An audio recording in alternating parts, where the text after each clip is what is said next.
Count के परिवार का कचरा। अध्याय 3। युवा मालिक। मैंने डिप्टी बटलर हंस से सब कुछ सुना है। ये रॉन अपनी कमियों के साथ वह सब कुछ करेगा जो मैं कर सकता हूं ताकि आप राजधानी में चमक सकें। काउंट की संपत्ति से बाहर निकलते समय केल के कंधे कांपने लगे थे। वह आज सुबह उठते ही रॉन के साथ हुई बातचीत के बारे में सोच रहा था। ये हेनिट्यूस क्षेत्र के बाहर आपका पहला अनुभव होगा, है ना? मैं खरगोशों का शिकार करने में बहुत अच्छा हूं। जब हम बाहर कैंपिंग करेंगे तो मैं आपके लिए कुछ खरगोशों का शिकार करूंगा। रॉन की शांत और सौम्य आवाज कैल के कानों में गूंज रही थी। उसे लगा जैसे वह अभी भी रॉन की आवाज को बाहर कोहरे में एक भ्रम की तरह गूंजते हुए सुन सकता है। केल इस बात से डर गया कि रॉन उसे सुबह सबसे पहले खरगोश का शिकार करने के बारे में समझा रहा था। खरगोश जैसे छोटे जानवर को संभालते समय आपको सावधान रहने की जरूरत होती है क्योंकि वह आसानी से डर जाता है। चूंकि आपको नहीं पता कि वह कब और कैसे भागेगा, इसलिए आपको आसपास के माहौल पर ध्यान देना होगा और उसे तुरंत मारना होगा। आपको उसे पकड़ने के बाद उसके अंदरूनी हिस्से को भी निकालना होगा। मैं इसमें भी बहुत अच्छा हूँ। रॉन ने अपने हाथों से खरगोश को काटने की नकल की, जिससे कैल को मुंह फेरना पड़ा।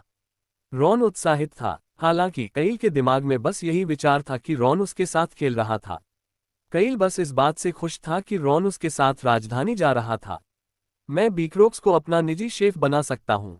रॉन, बीकरॉक्स। केल ने आज सुबह ही हंस को बता दिया था ताकि वह पिता और पुत्र की जोड़ी को अपने साथ ला सके।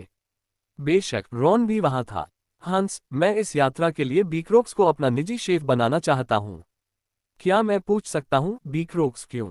वह रसोई हैश 2 चलाने में बहुत व्यस्त है। मुझे नहीं पता, लेकिन मैं बीकरॉक्स के हाथ के बने खाने के अलावा कुछ नहीं खा सकता। मैं उसे ले जा रहा हूं, इसलिए बाकी का काम तुम ही तय करो। हंस चिंतित हो गया, लेकिन रॉन अपने बेटे के साथ जाने में खुश था। युवा स्वामी, मेरा बेटा बहुत खुश होगा। वैसे भी हमें राजधानी जाना था। मैं आपके शब्द उसे बता दूंगा।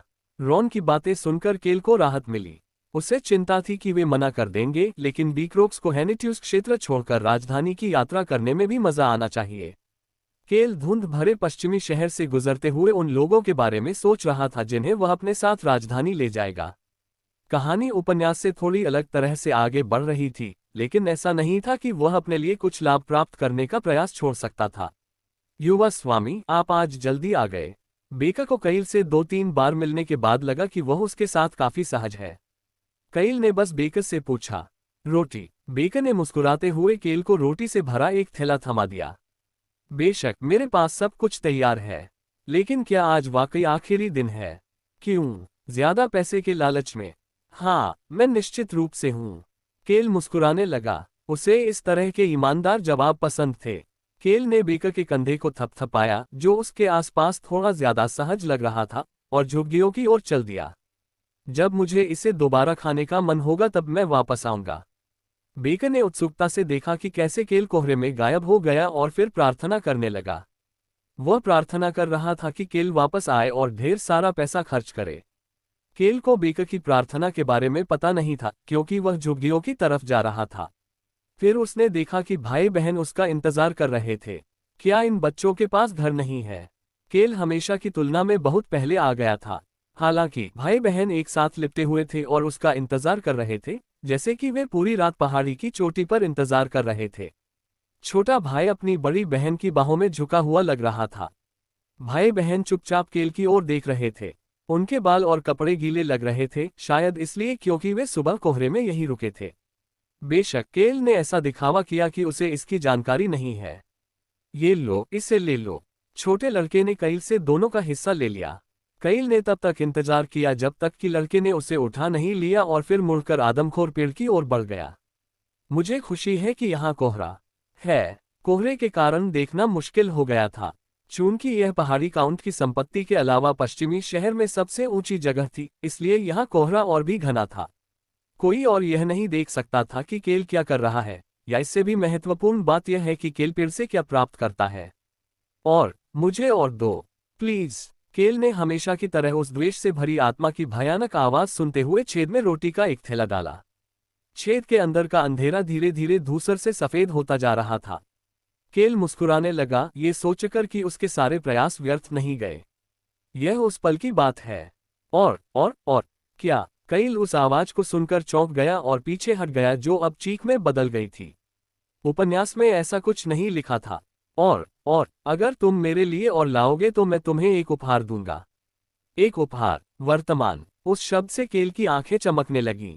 हालांकि उसे उम्मीद नहीं थी कि आत्मा इस तरह पागल हो जाएगी, लेकिन अंत निकट था। बस रुको। काली शाखा हिलने लगी, मानो उसे सिर हिला रही हो। ऐसा लगा जैसे कोई हॉरर फिल्म का दृश्य हो। कोहरे में पीछे की ओर बढ़ते समय केल कांप उठा। अब सुबह का मध्य हो चुका था, लेकिन सूरज नहीं निकला था और कोहरा घना होता जा रहा था। ऐसा लग रहा था कि जल्द ही बारिश शुरू हो जाएगी।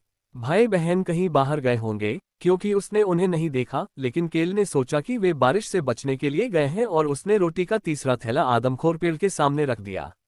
यह आखिरी गुच्छा होना चाहिए। छेद के अंदर का प्रकाश अब केले के चारों ओर फैले कोहरे के समान सफेद हो गया था। जब मैं इसमें ब्रेड का यह आखिरी पैकेट डालूंगा तो ये पारदर्शी हो जाएगा। केल उत्सुकता से भरा हुआ था जब उसने पेड़ में आखिरी थैला डाला। और अंत में ऊंग, पेड़ से कईल की ओर एक ऐसी गड़गड़ाहट निकली जो पिछली गड़गड़ाहट से बिल्कुल अलग थी। ये गड़गड़ाहट, जो केवल कईल की ओर लक्षित थी, उसका ध्यान आकर्षित नहीं कर पाई क्योंकि छेद पारदर्शी होने लगा था। पेड़ की छाया के कारण छेद के अंदर अंधेरा होना चाहिए था, लेकिन ऐसी वास्तविक स्थिति नहीं हुई। वह प्राचीन शक्ति थी। जिस क्षण केल ने प्राचीन शक्ति को देखा, वह उस आवाज को सुन सका जो अब तक उससे और अधिक भोजन मांग रही थी। ये बहुत बहुत अच्छा था। वह आवाज अप्रिय थी। रोटी की वह मुलायम बनावट। मुझे खास तौर पर आपके द्वारा लाई गई रोटी की तीसरी थैली पसंद आई। मुझे लगता है कि समय के साथ भोजन भी विकसित होता है। मेरे दिनों में रोटी जैसी कोई चीज नहीं थी। गेहूं खुद बहुत उपजाऊ जमीन पर उगता होगा। हाँ, सभी गेहूं एक जैसे नहीं होते। Dot dot dot. आवाज रोटी के स्वाद का मूल्यांकन कर रही थी। आवाज के कारण उत्पन्न तूफान केल की ओर बढ़ने लगा। यह उपन्यास में नहीं था। वह आत्मा जो अपने द्वेष के कारण धरती से बंधी हुई थी, रोटी के स्वाद का मूल्यांकन करके उस द्वेष को दूर कर रही थी। केल ने और भी अधिक भौहें सिकुड़नी शुरू कर दी। वह केवल the birth of A hero में प्राचीन शक्ति के बारे में सोच रहा था। यह अविनाशी ढाल एकमात्र प्राचीन शक्ति थी जिसके बारे में उपन्यास में लिखा गया था, लेकिन किसी ने कभी इसका दावा नहीं किया। इसमें कोई आश्चर्य नहीं कि किसी ने इसका नियंत्रण अपने हाथ में नहीं लिया। लेकिन फिर लेखक ने ऐसी किसी चीज का जिक्र क्यों किया जो उपयोगी हो सकती थी, लेकिन जिसे वास्तव में कभी किसी ने नहीं लिया। केल के दिमाग में यही विचार था, तथापि वह अप्रिय आवाज लगातार बकबक करती रही, जिससे वह ध्यान केंद्रित करने में असमर्थ हो गया। योजक चिन्ह डॉट डॉट डॉट। इसलिए मेरा पेट भर गया है। ये बहुत स्वादिष्ट था। बकबक बकबक। ऐसा लगा जैसे नाराजगी खाने न पाने की नहीं बल्कि बोलने न पाने की थी। कुछ मिनट तक उस आत्मा की लगातार बातें सुनने के बाद तथा केल द्वारा लाई गई विभिन्न प्रकार की रोटियों का मूल्यांकन करने के बाद केल ने अपना सिर हिलाया और उसकी आवाज को बंद करने का प्रयास किया। प्राचीन काल में ऐसी चीजें उपलब्ध नहीं थीं। अंधकार के जंगल के लोग भगवान के सेवक होने का दावा करते थे, फिर भी वे मुझे केवल बेस्वाद चीजें ही देते थे। हालांकि आत्मा द्वारा प्राचीन समय का उल्लेख सुनने के बाद केल ने थोड़ी देर और प्रतीक्षा करने का निर्णय लिया। मुझे स्वाभाविक रूप से उस जगह से निकाल दिया गया। उन्होंने कहा कि मैं एक पेटू था। एक पेटू, मेरी गांड। बेशक मैं अपने दोस्तों के साथ चला गया। हम दुनिया को सही रास्ते पर वापस लाने की योजना बना रहे थे। उसके जैसे किसी व्यक्ति के लिए जिसे प्राचीन शक्तियों की आवश्यकता थी, प्राचीन समय की कहानियां सुनना महत्वपूर्ण था। हालांकि कहानी जल्द ही समाप्त हो गई और आत्मा भोजन और अन्य बेकार चीजों के बारे में बात करने लगी। केल ने जल्दी से उसे रोक दिया। मुझे नहीं लगता कि मैं मोटा हो जाने पर भी इस स्वाद को छोड़ पाऊंगा। ये बहुत अन्यायपूर्ण है कि मुझे मिट्टी खानी पड़ी और मैं मर गया। हाँ, यह एक अद्भुत और पेशेवर मूल्यांकन था। आप थोड़े आलसी हैं। आत्मा ने केल को काट दिया। आप मेरे मूल्यांकन को समझते हैं। आप वाकई एक अच्छे इंसान हैं। धन्यवाद। Dot dot dot. केल यह नहीं बता सका कि वह वास्तव में आत्मा से संवाद कर सकता है या नहीं। कईल वास्तव में स्थिति को समझ नहीं पाया। कम से कम उससे धन्यवाद कहने के बाद आवाज बंद हो गई। कॉर्ड ने अपने सामने पेड़ की ओर देखा। बहुत दिलचस्प। आदमखोर पेड़, जो पहले काला था, अब सफेद होने लगा था। फिर धीरे धीरे उसमें कुछ हरी पत्तियां उगने लगीं। ये दृश्य और भी रहस्यमय लग रहा था क्योंकि वह अभी कोहरे से घिरा हुआ था। ऊंग, पहले की तुलना में शोर में कुछ भारीपन था। केल एक तरफ घुटनों के बल बैठ गया और पेड़ के तने के नीचे बैठ गया। छेद से एक चमकदार सफेद रोशनी निकल रही थी। केल ने अपना हाथ रोशनी में रखा, फिर उसने अपनी आंखें बंद कर लीं। यही होगा, एक गर्म और मजबूत शक्ति जो उसके हाथ के चारों ओर लिपटी हुई थी। वह एक बार फिर से आवाज सुनने से पहले मुस्कुराने लगा। यह एक शुद्ध और गर्म आवाज थी। यह आपकी रक्षा करेगा, शियाइन। कुछ ही पलों के लिए एक चमकदार रोशनी कैल के चारों ओर लिपट गई। यह रोशनी चांदी के रंग की थी और यह रोशनी उसके शरीर द्वारा अवशोषित होने लगी। अवशोषित रोशनी कैल के दिल में इकट्ठी हो गई। केल ने अपनी आंखें खोलते ही एक लंबी सांस छोड़ी। उसे दर्द नहीं हुआ, वह गर्म था और शुद्ध शक्ति उसे खुश महसूस करा रही थी। केल ने जल्दी से अपनी पहनी हुई शर्ट ऊपर उठाई। मैंने ये किया है। उसके दिल के ऊपर एक छोटी सी चांदी की ढाल बनी हुई थी। ये टैटू से अलग थी। इतनी सुंदर और आकर्षक ढाल ने केल के दिल पर अपनी छाप छोड़ी। ढाल अपने मालिक की सुरक्षा को किसी भी चीज से ज्यादा प्राथमिकता देगी। उस वादे का स्थान दिल में था। ये ढाल तब तक केल के साथ रहेगी जब तक उसका दिल धड़कना बंद नहीं हो जाता। कितना अच्छा! केल को अपने दिल के चारों ओर ताकत महसूस हो रही थी। इससे कोई परेशानी नहीं हो रही थी। दरअसल उसे ऐसा लग रहा था जैसे ढाल ने उसके दिल को घेर लिया है और उसे बचाने की पूरी कोशिश कर रही है। इस तरह की प्राचीन शक्तियां सक्रिय होने पर अपनी अनूठी छाप छोड़ती हैं। केल ने प्राचीन शक्ति को सक्रिय करने के लिए उपन्यास में लिखी विधि का तुरंत प्रयोग किया। पाठ अविनाशी ढाल केल की आंखों के सामने प्रकट हुई। यह एक चांदी की ढाल थी जो कैल के ऊपरी शरीर को ढकने के लिए पर्याप्त बड़ी थी। ढाल के दोनों तरफ दो चांदी के पंख थे जिससे ढाल कैल से एक निश्चित दायरे में घूम सकती थी। ढाल का आकार भी नियंत्रित किया जा सकता था। केल ने इस ढाल के आकार को नियंत्रित करना शुरू कर दिया जो पहले से ही उसके शरीर का हिस्सा लग रहा था। यह तत्काल परिचितता प्राचीन शक्तियों की विशेष विशेषताओं में से एक थी।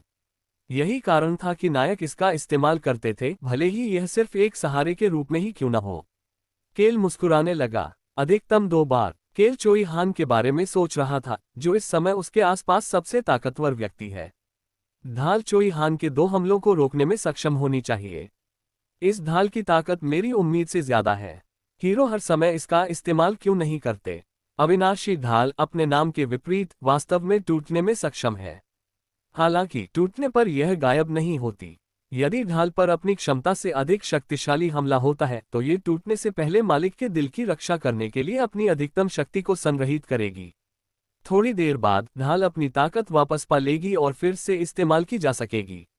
ढाल की ताकत मालिक के दिल से आती है। धड़कता हुआ दिल, वह दिल ढाल की ताकत बन जाता है। दिल ढाल को मजबूत करता है जबकि ढाल दिल की रक्षा करती है। तो अगर दिल मजबूत हो जाए तो क्या होगा? ये और भी मजबूत हो जाएगा। प्राचीन शक्तियों को मजबूत करने के कई तरीके थे। राजधानी के रास्ते में कैल इस ढाल को मजबूत करेगा। एक बार ऐसा हो जाने पर वह एक ऐसी ढाल बनाने में सक्षम हो जाएगा जो 10 नहीं, कम से कम 5 मिनट तक टिकेगी, जब चोई हान जैसी क्षमता वाला कोई व्यक्ति अपनी पूरी ताकत से उसे मारने की कोशिश करेगा। प्राचीन शक्तियां, जैसा कि इस मनुष्यभिक्षी वृक्ष में देखा गया है, अर्जित करना तब तक कठिन है जब तक कि आप संयोगवश उनसे न टकरा जाएं। पहले 5 खंडों में इन संयोगों के बारे में सबसे अधिक जानने वाला व्यक्ति संभवतः केल हेनिट्यूज है। हाँ, वर्तमान केल हेनिट्यूज। केल मुस्कुराने लगा। उसने हाथ बढ़ाकर ढाल को छुआ। उसे अच्छा लगा। हालांकि एक चीज थी जो उसे पसंद नहीं आई। उद्धरण चिन्ह ... ये बहुत दिव्य लगता है। पूरी ताकत से यह एक पवित्र ढाल की तरह दिखता था जिसे पौराणिक कथाओं में भगवान के शूरवीर अपनी तलवारों के साथ रखते थे। बेशक इस ढाल का पूर्व मालिक एक पुजारिन थी जो भगवान शब्द से थक चुकी थी, और वर्तमान मालिक केल को देवता पसंद नहीं थे। ऐसा नहीं है कि मेरे पास इसका उपयोग करने के लिए बहुत सारे कारण होंगे। वह लड़ाई को बाकी सभी पर छोड़ने की योजना बना रहा था। राजधानी में आतंकी हमला, अगर वहां कुछ खतरनाक होता है तो उसे इसका इस्तेमाल करना पड़ सकता है, लेकिन वह सुनिश्चित करेगा कि यह छोटा और धुंधला हो ताकि दूसरे लोग इसे नोटिस न करें। केल ने ढाल को अपने दिल पर वापस रख लिया और अब सफेद हो चुके पेड़ को थपथपाते हुए वह दूर जाने लगा। कोहरे के अंदर की धुंधली बारिश केल के कंधों को गीला करने लगी। केल को कोहरा पसंद था लेकिन बारिश उसे पसंद नहीं थी। वह घर की ओर तेजी से चलने लगा। उसे गाड़ी की जरूरत थी। यह उसी क्षण हुआ। म्याऊं म्याऊं। केल को अचानक अपनी गर्दन के पीछे ठंडक महसूस हुई। ये काउंट एस्टेट के ठीक बाहर की गली थी। उसे 2 जोड़ी गोल सुनहरी आंखें दिखाई दे रही थीं। केल ने भौहें सिकोड़नी शुरू कर दी। वहां 2 बिल्ली के बच्चे थे जो बहुत दयनीय लग रहे थे और बारिश में भीग रहे थे। वे कईल के पास पहुंचते ही म्याऊं म्याऊं करते रहे। फिर उन्होंने कईल के पैरों पर अपने गाल रगड़ने शुरू कर दिए। सांस। केल ने एक गहरी सांस ली और चलना शुरू कर दिया।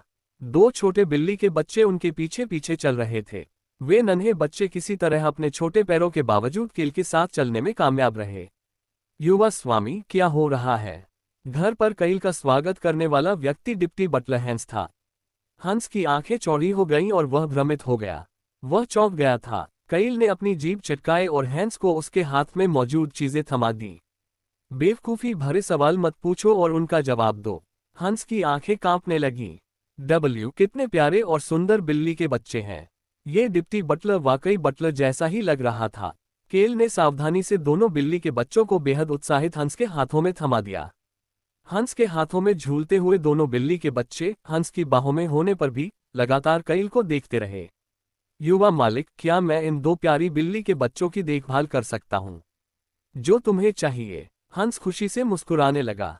केल ने उत्साहित हंस के पास से चलना शुरू कर दिया और अपनी बात आगे बढ़ाई।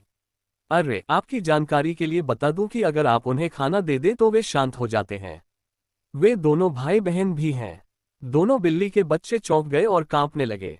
उनकी सुनहरी आंखें चौड़ी हो गईं और उन्होंने केल की ओर देखा। माफ करें, हंस ने असमंजस में पूछा। तभी केल हंस की ओर बढ़ा।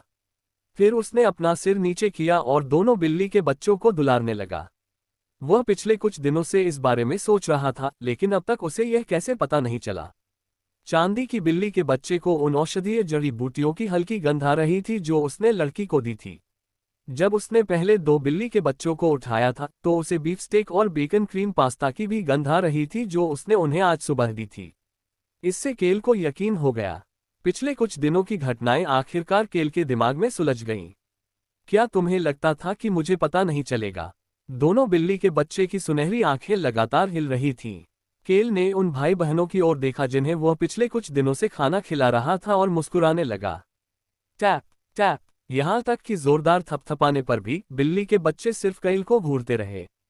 कईल ने उस पल के बारे में सोचा जब वह पहली बार चोईहान से मिला था। घायल चांदी का बिल्ली का बच्चा गुर्रा रहा था जबकि लाल बिल्ली का बच्चा उसके बगल में रो रहा था। चांदी रंग की बिल्ली का बच्चा भूरे बालों वाली बड़ी बहन होनी चाहिए और छोटा भाई लाल रंग की बिल्ली का बच्चा होना चाहिए। केल के चेहरे पर एक चमकदार मुस्कान थी। उसने बिल्ली के बच्चों की ओर देखा और बोलना शुरू कर दिया। हम बाद में बात करेंगे। भाई बहन जो जानवर जैसे लग रहे थे उसकी नजरों से बच गए और हंस ने उलझन भरे अंदाज में जवाब दिया। उद्धरण चिन्ह ... क्या आप मुझसे बात कर रहे हैं? आप नहीं। हंस ने केल और दोनों बिल्ली के बच्चों को और भी ज्यादा उलझन भरे चेहरे से देखा, फिर बिल्ली के बच्चों को और भी ज्यादा कसकर पकड़ लिया।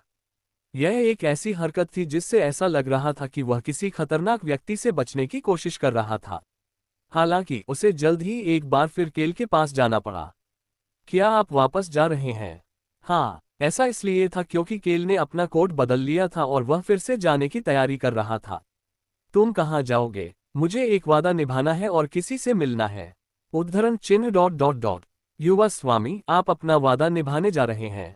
हंस फिर से चौंक गया। उसने केल से सवाल किया। लगता है तुम ज्यादा असभ्य होते जा रहे हो। मैं क्षमा प्रार्थी हूँ। डिप्टी बटलर ने बहुत जल्दी माफी मांग ली। क्या वह वाकई बटलर उम्मीदवारों में सबसे बेहतर है? चोईहान के मुद्दे को जिस तरह से उसने संभाला उससे वह सभ्य लग रहा था। केल को लगा कि हंस, जो चेहरे पर बड़ी मुस्कान लिए बिल्ली के बच्चों को दुलार रहा था, बहुत विश्वसनीय नहीं था। मैं उसे राजधानी भी ले जा रहा हूँ। केल इस बारे में सोच रहा था, कुछ ऐसा जिसकी हंस ने कभी सपने में भी उम्मीद नहीं की होगी। नहीं, कुछ ऐसा जिसके बारे में हंस को सपने में भी पता चलने पर भी वह दुखी होगा, इससे पहले कि केल ने उस व्यक्ति के बारे में पूछा जिसे उसने कुछ समय से नहीं देखा था। रॉन कहाँ है? इस प्रश्न पर हंस के चेहरे पर संतुष्टि भरी मुस्कान थी।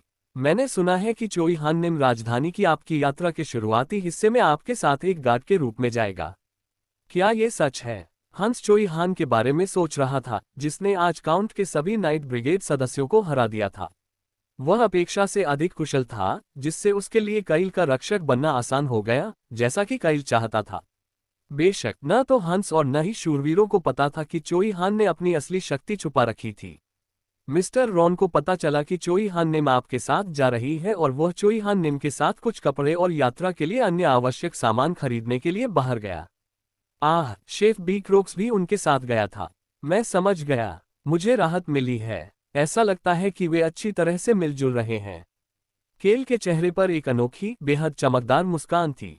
यह मुस्कान उसके खूबसूरत लाल बालों के साथ बहुत जच रही थी। केल की चमकदार मुस्कान से खुश होते हुए हंस ने बोलना शुरू किया। मिस्टर रॉन, चोई हान निम और यहाँ तक कि बीक्रोक्स भी आपकी सेवा करने को लेकर उत्साहित हैं। उसने ऐसा कहते हुए केल के चेहरे पर एक तात्कालिक बदलाव देखा। केल अचानक ऐसा क्यों लग रहा था जैसे उसकी भूख खत्म हो गई हो। हंस समझ नहीं पाया। दोनों व्यक्ति एक बार फिर मुख्य द्वार से बाहर निकल गए। गाड़ी पर चढ़ते समय केल ने हंस से पूछा कि उसे जाते हुए कौन देख रहा था। ओह हंस, क्या डिप्टी बटलर बुनियादी मार्शल आर्ट नहीं सीखते? बिल्कुल, और आप सबसे महान बटलर उम्मीदवार हैं। हंस के होठों के कोने ऊपर नीचे हिलने लगे। काउंट डेरूथ हंस को बहुत प्यार करता था क्योंकि वह हर चीज का ख्याल अच्छी तरह रखता था और उसका व्यक्तित्व भी बहुत अच्छा था। हाँ सर, मैं 3 अलग अलग शैलियों की मूल बातें जानता हूँ, मार्शल आर्ट, खंजर कला और भाला कला। एक अच्छे बटलर को कुछ बुनियादी लड़ाई शैलियों को सीखने की आवश्यकता होती है, ताकि यदि कुछ घटित हो जाए और परिवार के सदस्यों को भागना पड़े तो वह तैयार रहे। अद्भुत, मुझे लगता है कि मैं थोड़ा अद्भुत हूँ। हंस को कंधे उचकाते देख कैल अपनी मुस्कान को रोक नहीं पाया, जबकि उसके होंठ लगातार फड़क रहे थे। दोनों बिल्ली के बच्चे हंस और कैल के चेहरे पर धूर्त मुस्कान को देखकर केवल अपना सिर हिला पाए। मैं अब निकल रहा हूँ। केल ने हंस को राजधानी ले जाने का मन बना लिया ताकि वह उन सभी परेशान करने वाली चीजों का ध्यान रख सके जिनसे वह निपटना नहीं चाहता था। फिर उसने गाड़ी का दरवाजा बंद कर दिया। गाड़ी कोहरे और अब तेज बारिश में अपने गंतव्य की ओर बढ़ गई। कविता के साथ चाय की खुशबू। केल ने दरवाजा खोलने से पहले साइन बोर्ड की ओर देखा। अंगूठी, घंटी की स्पष्ट ध्वनि और एक उजाड़ दुकान ने केल का स्वागत किया। मुझे लगता है बारिश की वजह से यहाँ कोई नहीं है। आपका स्वागत है, युवा स्वामी बिल लोस, फ्लिन मर्चेंट गिल्ड का कमीना। उसने केल का ऐसे स्वागत किया जैसे वे एक दूसरे को लंबे समय से जानते हों। केल काउंटर के सामने बैठा और बिल्लोस से नजरें मिलाई। मैंने वापस आने का वादा किया था। मुझे अपना वादा निभाना था। बिल्कुल, वादे निभाने पड़ते हैं। क्या मुझे पिछली बार की किताब और चाय तैयार कर लेनी चाहिए? हाँ, कृपया 3 कप चाय दीजिए। मुझे कौन सी चाय बनानी चाहिए? केल ने 3 प्रकार की चाय का ऑर्डर दिया और बिल्लोस को चाय ऊपर लाने का समय निर्धारित किया। फिर वह वापस मुड़कर तीसरी मंजिल पर चला गया। टपक टपक, बारिश और भी तेज हो रही थी। तस्क, केल ने जीभ चटकाए और तीसरी मंजिल की खिड़की के पास उसी जगह पर जाकर बैठ गया और बाहर देखने लगा। बारिश बहुत तेज है ना? बिल्लोस आया और उसके सामने बैठ गया और 1 कप चाय रख दी। केल बिल्लोस को ध्यान से देख रहा था। चोई हान, बीक्रोक्स, रॉन और अंत में बिल्लोस। ये उन व्यक्तियों के नाम थे जो खंड 1 के बाद उपन्यास में दिखाई देते रहे। बेशक बिल्लोस के बारे में खंड 1 में केवल 2 वाक्य लिखे गए हैं, क्योंकि वह चाय की दुकान का मालिक है जहां चोई हान आराम करने के लिए रुकता है। वह खंड 3 में चोई हान के प्रति अपनी वफादारी की शपथ लेने और अपनी महत्वाकांक्षाओं को प्रकट करने के लिए वापस आता है। प्रकट करना, ये शब्द महत्वपूर्ण था। वह हमेशा से एक लालची व्यक्ति रहा है। बिल्लोस हॉर्न गिल्डोन से अलग था। उसे इस बात का दुख नहीं था कि वह अपने पिता को पिता या अपने भाई को भाई नहीं कह सकता था। वास्तव में वह तो बस उन्हें हराने की कोशिश कर रहा था। वह ऐसा माहौल बनाना चाहते थे कि उनके पास उन्हें स्वीकार करने के अलावा कोई विकल्प न बचे। वह ऐसी स्थिति बनाना चाहते थे जहां उनके पास उन्हें बेटे के रूप में, छोटे भाई के रूप में पेश करने के अलावा कोई विकल्प न बचे। वह थक गया होगा। केल को लगता था कि बिल्लोस एक थकाऊ जीवन जीता है। हालांकि उसे इससे नफरत नहीं थी। वास्तव में इस तरह का लालच उसे और अधिक मानवीय बनाता था। उन्हें ऐसे लोग पसंद नहीं थे जिनमें योग्यता और ताकत थी, लेकिन वे कहते थे, हो मैं बस हार मानने वाला हूं। मेरे पास कोई विकल्प नहीं है। आप किसी ऐसी चीज को क्यों छोड़ेंगे जो आपकी हो सकती है? आपको हमेशा वही लेना चाहिए जो आपका है। वैसे भी इस व्यक्ति को वॉल्यूम 1 की समय सीमा के दौरान कम से कम एक बार चोई हान से मिलना था। ये बस एक छोटी सी मुलाकात थी। केल को बिल्लोस की आवाज सुनाई दे रही थी जो उसकी विचारधारा को तोड़ रही थी। युवा स्वामी, मैंने सुना है कि आप राजधानी जा रहे हैं। क्या तुम वहां बैठे रहोगे? क्या तुम्हारे पास कोई काम नहीं है? केल को नाराज होने का नाटक करते देख बिल्लोस मुस्कुराया। उसने इसे छिपाने की कोशिश भी नहीं की। ये वाकई एक बहुत ही दिलचस्प युवा मास्टर था। हालांकि बिलोस बता सकता था कि उसका दिमाग बहुत तेज था। मैं भी राजधानी जा रहा हूँ। मुझे लगता है कि मैं भी तुम्हारे पीछे चलूंगा। और केल को पहले से ही इस बारे में पता था। बिलोस और चोई हान के बीच वॉल्यूम 3 में मुठभेड़ के लिए बिलोस को भी जल्द ही राजधानी की ओर बढ़ना था। बिल्लोस के चेहरे पर एक स्थिर भाव था जब उसने केल से, जो चाय की चुस्की लेते हुए खिड़की से बाहर देख रहा था, एक प्रश्न पूछा। युवा स्वामी, ऐसा लगता है कि आप बदल गए हैं। केल को अपनी ओर मुड़ते देख बिलोस मुस्कुराने लगा। केल ने अपनी थोड़ी से बिलोस को आगे बोलने का इशारा किया। आप अपने उपनाम से अलग लगते हैं। कौन सा? कचरा। बिलोस देख सकता था कि कैल के होठों के कोने ऊपर की ओर उठने लगे हैं। वह निश्चित रूप से अलग था। ये कैल वह कचरा नहीं था जिसके बारे में वह जानता था। वह कचरा ऐसा भाव बनाना नहीं जानता था। ये थोड़ी कड़वी मुस्कान थी। उद्धरण डॉट डॉट डॉट। क्या मुझे थोड़ा नशे में हो जाना चाहिए था और कुर्सी या कुछ और तोड़ देना चाहिए था? बिल्लोस को नहीं पता था कि केल क्या सोच रहा था। हाँ, तुम सही हो, कचरा। क्या तुम हमेशा से ही एक कचरा युवा मास्टर नहीं रहे हो? क्या उसे कोई डर नहीं था? केल को आश्चर्य हुआ, क्योंकि बिलोस ने काउंट के बेटे, उस क्षेत्र के शासक के ज्येष्ठ पुत्र से ऐसी बात कही थी। क्या बिलोस ही वह व्यक्ति था जिसने कुछ पीने के लिए रखा था? लेकिन केल बिलोस से लड़ना नहीं चाहता था। बिलोस एक ऐसा व्यक्ति था जो एक बड़े व्यापारी संघ पर कब्जा करने जा रहा था। और बिलोस ईमानदार था। वह मुस्कुरा नहीं रहा था, वह वास्तव में ईमानदारी से सवाल पूछ रहा था। क्या आप हमेशा से ही एक घटिया युवा स्वामी नहीं रहे हैं? केल ने इस सवाल का जवाब देने का फैसला किया। वैसे भी इसका जवाब देना कोई मुश्किल सवाल नहीं था। यह उस समय पैसे कमाने के तरीके को समझने से कहीं ज्यादा आसान था जब आपके पास पैसे न हो। बिल्लोस। केल के चेहरे पर मुस्कान थी, लेकिन वह बिल्लोस को पुकारते हुए हंसा नहीं। आप अपने पिता को पिता नहीं कह सकते। आप अपने भाई को भाई नहीं कह सकते। बिलोस की नज़र ठंडी हो गई। उसने अपने सामने बैठे युवा मास्टर पर ध्यान देना शुरू किया, जिसे अपने दुखते हुए स्थान को छूने में कोई परेशानी नहीं थी। जिस तरह उसने केल के दुखते हुए स्थान को छुआ था, उसी तरह वह उसके सबसे दर्दनाक दुखते हुए स्थान को छूकर एहसान चुका रहा था। केल ने बस कुछ देर के लिए चुपचाप बिलोस से नजरें मिलाईं। बाहर बारिश और तेज होने लगी। केल ने चुप्पी तोड़ी और मुस्कुराते हुए पूछा, क्या तुम कमीने बने रहोगे? क्या तुम इससे संतुष्ट हो? बिल्लोस को अपने ऊपर केल की तीखी नजर महसूस हो रही थी। मुझे पता है तुम नहीं हो।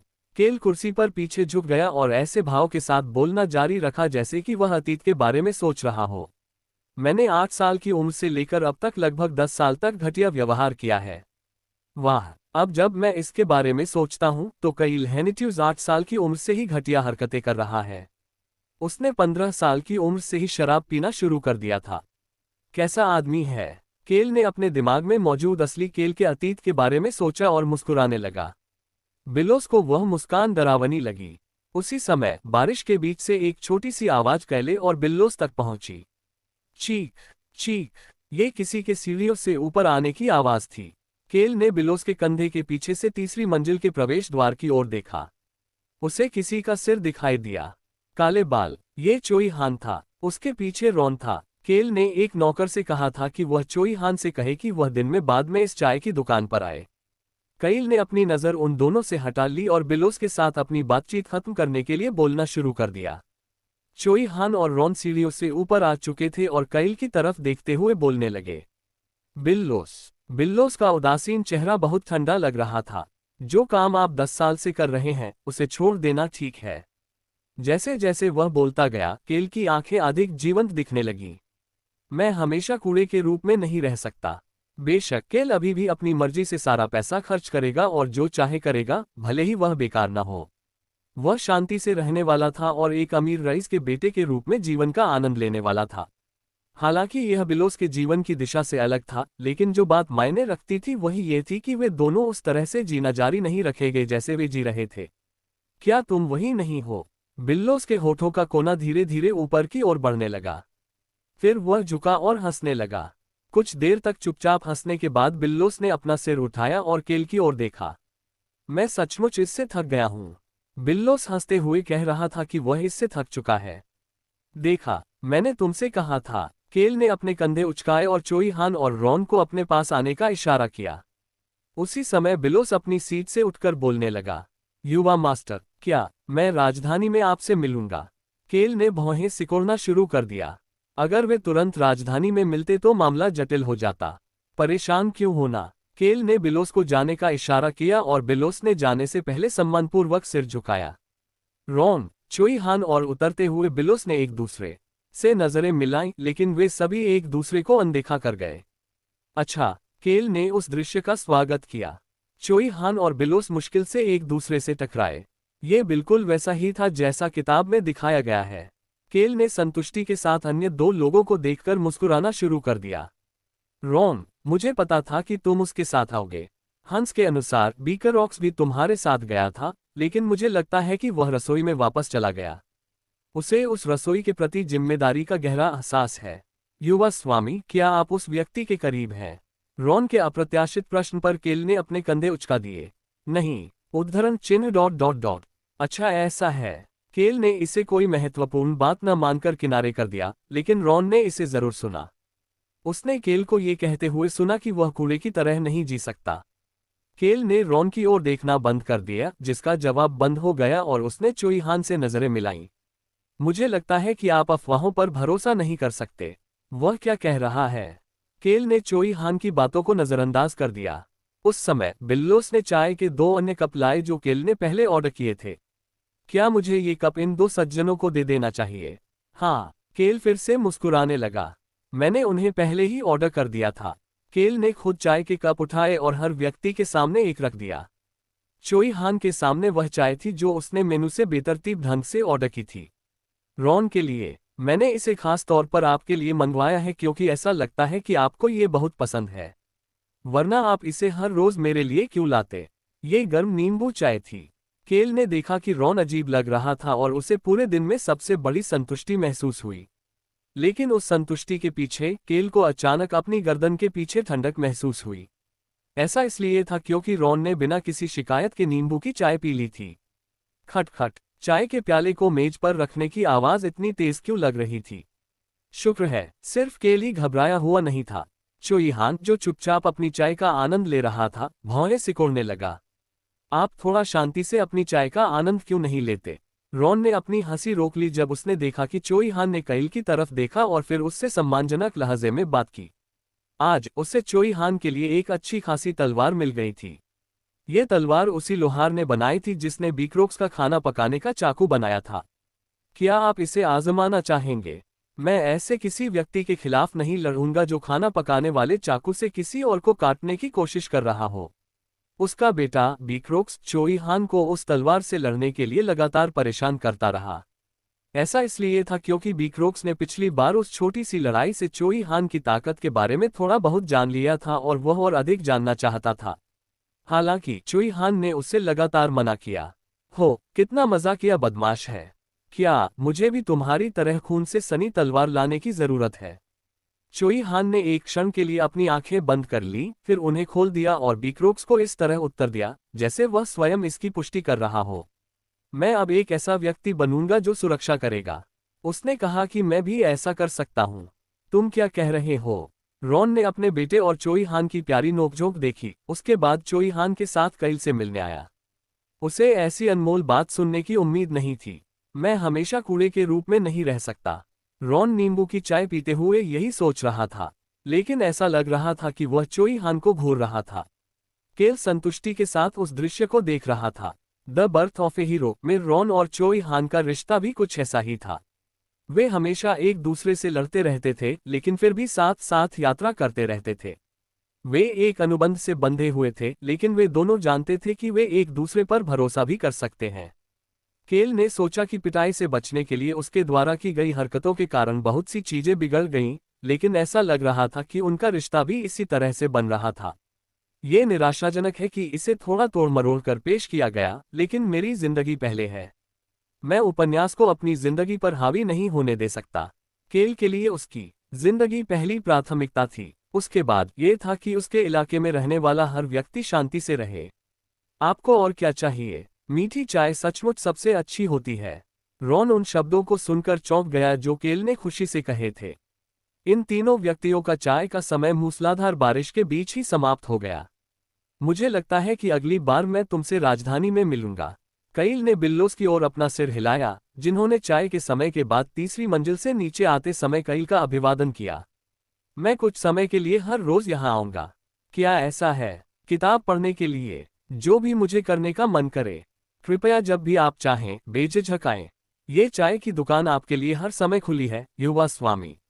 बिलोस उत्सुकता से केल को देख रहा था, जो ये दिखावा करते हुए उसके पास से गुजर रहा था कि उसे उसकी बातें सुनाई नहीं दे रही हैं। रॉन बस चुपचाप पीछे से उन्हें देख रहा था। फ्लिन मर्चेंट गिल्ड का नाजायज बेटा। ये तथ्य कि वह बेहद प्रतिभाशाली था, सरकारी बच्चे उससे नाराज थे। यही कारण था कि बिलोस को हेनिट्यूस क्षेत्र के इस सुदूर फिर भी लाभदायक क्षेत्र में आना पड़ा। वह अपने परिवार का नाम फ्लिन भी नहीं रख सकते थे। रॉन ने देखा कि केल इस लालची बिलोस के साथ दोस्ताना व्यवहार कर रहा है और उसने अपनी जीभ चटकाए। ऐसा इसलिए क्योंकि उसने खुद से सोचा, अगर वह पिल्ला युवा मालिक बिलोस के करीब है तो मुझे इससे क्या फर्क पड़ता है। टस्क, मुझे लगता है कि नापसंदगी भी स्नेह पैदा करती है। मैं नहीं चाहता कि तुम्हारे प्रति मेरी नापसंदगी स्नेह में बदल जाए। रॉन ने यह देखकर गहरी सांस ली कि नासमझ चोई हान ने गलत समझा था। तुम नहीं, बदमाश। रॉन की नजर कैले पर थी। रॉन वैसे भी राजधानी जाने की योजना बना रहा था। ऐसा इसलिए था क्योंकि उसे इस बारे में बुरा लग रहा था। जब से चोई हान अंधेरे के जंगल से बाहर आया और उस घने जानलेवा आभा के साथ शहर में प्रवेश किया, तब से वह अनगिनत बार इसके बारे में सोच रहा था। रॉन को इस क्षेत्र में छिपने का कारण, पूर्वी महाद्वीप से भागने का कारण, ऐसा लग रहा था कि उसे इसके लिए जिम्मेदार लोगों पर एक बार फिर से शोध करने की जरूरत है। क्या यह मेरे लिए उचित नहीं होगा कि मैं ये सुनिश्चित करूं कि हमारा पिल्ला युवा स्वामी सुरक्षित रूप से राजधानी पहुंचे और सुरक्षित रूप से वापस चला जाए, जो कि उनके सेवक के रूप में मेरा अंतिम कर्तव्य है। उसने हंसते हुए दूसरों से दावा किया कि वह युवा मालिक के साथ रहेगा, क्योंकि उसे केल का डरा हुआ चेहरा हास्यास्पद लगा। लेकिन क्या एक हत्यारा कभी दूसरों को सच बताएगा? मुझे बीकरॉक से कहना चाहिए कि वह ऐसा खाना बनाए जो हमारे छोटे पिल्ले को यात्रा के दौरान पसंद आए। कईल वह व्यक्ति था जिसकी वह अपने बेटे बीकरॉक से भी अधिक देखभाल करता था। रॉन को कईल द्वारा किए गए भयानक कामों और कईल के भयानक व्यक्तित्व के बारे में अच्छी तरह से पता था। हालांकि वहां कोई और भी था जिसे वह जानता था। रॉन को याद आया कि कैसे युवा केल ने अपनी मां की मृत्यु के बाद अपने पिता को सांत्वना दी थी। उसने ये भी देखा कि कैसे केल अपनी सौतेली मां और उसके परिवार से नफरत करता था, लेकिन कभी भी उनके साथ कोई झगड़ा नहीं करता था, यहां तक कि जब वह नशे में होता था। लेकिन वह निश्चित रूप से अभी भी कचरा है। टीएस 18 साल। रॉन ने बहुत लंबे समय तक केल पर नजर रखी थी। तारांकन तारांकन तारांकन। एस्टेट में वापस आने के तुरंत बाद केल अपने कक्ष में वापस आया तो उसने देखा कि 2 बिल्ली के बच्चे उसे घूर रहे थे। आह, मैं तुम दोनों के बारे में भूल गया। उसे चोई हान को भी साथ लाना चाहिए था, जो छोटे जानवरों से बहुत प्यार करता है। चोई हान ये कहकर अपने कमरे में लौट आया था कि उसे जानवरों की रक्षा करने वाले व्यक्ति बनने के लिए अपने दिल को और मजबूत बनाने की जरूरत है। जब कईल ने हंसते हुए पूछा कि चोई हान किसकी रक्षा करने जा रहा है, तो चोई हान ने जवाब दिया कि वह मजबूत होने के बाद कईल को बताएगा। इस जवाब ने कईल को सिहरन पैदा कर दी। कईल को समझ नहीं आया कि चोई हान जैसा ताकतवर व्यक्ति और भी मजबूत क्यों बनना चाहेगा। युवा मास्टर हांस केल के पास गया। वह बिल्ली के बच्चों को घूर रहा था। युवा मालिक, आप क्या सोचते हैं? क्या वे अब और भी प्यारे प्यारे और मनमोहक नहीं हो गए हैं? हालांकि वे इतने दुष्ट हैं कि वे मुझे उन्हें सहलाने भी नहीं देते। हाँ, हंस बिल्ली के बच्चों के पास बैठ गया और संतुष्टि से केल की ओर देखने लगा। उसकी अभिव्यक्ति इतनी प्रशंसा से भरी थी कि केल और रॉन को आश्चर्य हुआ। उसकी अभिव्यक्ति बिल्ली के बच्चों की सुंदरता से संबंधित नहीं थी। क्या आप सहमत नहीं हैं? इस मजबूत बटलर उम्मीदवार को बिल्लियां बहुत पसंद हैं। ओह, मुझे ऐसा लगता है। 2 बिल्ली के बच्चे जो रेशम के कुशन पर बैठे थे, जो पता नहीं कहां से आया था, निश्चित रूप से अधिक भरे हुए और स्वस्थ दिख रहे थे। इस डिप्टी बटलर ने इतने कम समय में किस तरह का जादू किया? हालांकि दोनों बिल्ली के बच्चे हंस की नजरों से बचते रहे। ये बटलर और बिल्ली के बीच एक बहुत ही रूढ़िवादी रिश्ता लग रहा था। तो मैं अभी बाहर जा रहा हूं, युवा स्वामी। अगर आपको बिल्ली के बच्चे के लिए कुछ चाहिए हो तो कृपया मुझे फोन करें। बस जाओ। ये पुष्टि करने के बाद कि रॉन ने हंस को जाने के लिए मना लिया है, केल ने बिल्ली के बच्चों की चमकती आंखों को नजरअंदाज करते हुए बाथरूम में जाने का फैसला किया। उसी समय बिल्ली के बच्चों के कान नीचे गिर गए। परंतु फिर हंस को जाने के बाद रॉन बिल्ली के बच्चों के पास गया। बेडरूम में सिर्फ रॉन और दो छोटे बिल्ली के बच्चे ही थे। तुम बिल्ली जनजाति के बच्चे हो। बिल्ली के बच्चे की सुनहरी आंखें तेज हो गईं। हालांकि रॉन को इसकी परवाह नहीं थी, क्योंकि उसने बिल्ली के बच्चों के सामने खड़े होने से पहले ये सुनिश्चित कर लिया था कि बाथरूम का दरवाजा बंद है। अच्छा, रॉन के चेहरे पर एक अजीब सी मुस्कान थी। बिल्ली जनजाति अपने आसपास के वातावरण के प्रति अपनी संवेदनशीलता के लिए जानी जाती थी। बिल्ली जनजाति पश्चिमी महाद्वीप की तुलना में पूर्वी महाद्वीप में ज्यादा जानी जाती थी, लेकिन ऐसा कोई तरीका नहीं था कि रॉन जैसा कोई व्यक्ति जो हत्याओं में शामिल था उनके बारे में न जानता हो। अधिकांश जानवर लोगों के विपरीत जो उन्मत्त होने पर हिंसक हो जाते थे, बिल्ली जनजाति अधिक चालाक और तेज हो गई। यही कारण था कि वे एक डरावनी जनजाति थे, हालांकि वे भेड़िया, बाघ या शेर जनजातियों के स्तर के नहीं थे। रॉन के दिमाग में सिर्फ एक ही विचार आया जब उसने कैट ट्राइब के दो बच्चों को देखा। यह अचानक आया विचार था और वे अभी भी छोटे थे, लेकिन मैं उन्हें सिखा सकता हूं। रॉन ने एक बार फिर यह सुनिश्चित करने के लिए जांच की कि बाथरूम का दरवाजा बंद हो गया है। बिल्ली जनजाति के लोग रिश्तों को बहुत महत्व देते हैं। अगर वे किसी पर एक बार भरोसा कर लेते हैं तो वे कभी भी उसे धोखा नहीं देते। वे स्वभाव से शक्की थे, लेकिन भेड़िया जनजाति की तरह वे पारस्परिक संबंधों को महत्व देते थे। ऐसे ही एक कबीले के बच्चे अपनी मर्जी से केल की तलाश में आए थे। रॉन ने सोचा कि अपने पिल्ले युवा मालिक को विदाई उपहार देना अच्छा रहेगा। रॉन कैट ट्राइब के बच्चों के थोड़ा करीब गया। फिर उसने थोड़ा बड़े सिल्वर रंग के बिल्ली के बच्चे के सिर को सहलाया। थप्पड़। चांदी रंग के बिल्ली के बच्चे ने अपना हाथ झटक दिया और लाल रंग के बिल्ली के बच्चे के साथ तेजी से कमरे के कोने में चला गया। रॉन की आंखें उत्सुक हो गईं। लगता है कि कैट ट्राइब के इन बच्चों ने उसे पहले ही पहचान लिया है। ये समझ में आया क्योंकि उन्हें लंबे समय तक जीने के लिए उसके जैसे लोगों को जल्दी से पहचानना था, जो मौत के करीब थे। भले ही बिल्लियों के पास 9 जीवन हो, उन्हें संजोकर रखना था। कैट ट्राइब अपने लंबे जीवन के साथ साथ अपनी रात की गुप्त गतिविधियों के लिए भी जानी जाती थी। इस संबंध में वे किसी और की तुलना में अधिक गुप्त थे। रॉन मुस्कुराने लगा। एक बच्चा कोहरा है और दूसरा जहर है। चांदी वाला कोहरा था और लाल वाला खून या जहर था। भले ही वे हत्यारे न बने, लेकिन उनके पास छाया बनने के लिए सही आधार थे। रॉन के ऐसा कहते ही चांदी वाली बिल्ली ने अपना सिर दूसरी ओर घुमा लिया, जबकि लाल बिल्ली का बच्चा सूंघने लगा। दोनों भाई बहनों को हत्यारे बनने की कोई इच्छा नहीं थी, जो मौत की इतनी गहरी गंध छोड़ते थे। दोनों बिल्ली के बच्चे रॉन पर ऐसे हंसे जैसे उन्हें पहले से ही पता हो कि वह एक हत्यारा है। जब केल बाथरूम से बाहर आया, तब भी वे एक दूसरे से बहुत करीब चिपके हुए थे और केल की तरफ देख रहे थे। मेरी तरफ देखना बंद करो। उसके ऐसा कहते ही उन्होंने तुरंत उसकी ओर देखना बंद कर दिया। रॉन, जाओ और मेरे लिए बीक्रोक से खाना ले आओ। हाँ, युवा स्वामी। रॉन चला गया और केल सोफे पर बैठ गया और दोनों बिल्ली के बच्चों की ओर देखने लगा। फिर उसने उन दो बिल्ली के बच्चों से बात की जो उससे दूर एक कोने में रो रहे थे। तुम दोनों बिल्ली जनजाति का हिस्सा हो, है ना? दोनों बिल्ली के बच्चों ने केल से नजरें मिलाए बिना अपना सिर हिलाया। क्या तुम मेरा पीछा करने की योजना बना रहे हो? इस प्रश्न का कोई उत्तर नहीं मिला। इसके बजाय लाल बिल्ली का बच्चा धीरे धीरे चलकर आया और उसने अपना गाल केल के पैर पर रगड़ा, जबकि चांदी रंग की बिल्ली का बच्चा शीघ्र ही केल के पास आया और अपने अगले पंजे से केल के पैर को थपथपाने लगा। केल के पास इन दोनों भाई बहनों के लिए पहले से ही एक योजना थी। उसने अपना सिर हिलाया और बिल्ली के बच्चों के बारे में अपना मन बना लिया। तो फिर अपने आप को उपयोगी बनाओ। बिल्ली के बच्चों ने तुरंत प्रतिक्रिया दी। म्याऊं, म्याऊं। मानव भाषा में उत्तर दो। चांदी रंग की बिल्ली, जिसकी बड़ी बहन का नाम ऑन था, बोलते समय उसकी पुतलियां चमकने लगीं। मैं मांस खाना चाहता हूं। मैं अभी भी भूखा हूं। लाल बिल्ली का बच्चा, छोटा भाई हॉन्ग, केल के पैर पर थपथपाते हुए आगे बोल रहा था। मैं केक खाना चाहता हूं। केल ने दोनों को जवाब दिया। मैं तुम्हें बहुत सारा मांस और केक दूंगा, इसलिए तुम्हें पता है कि क्या करना है ना?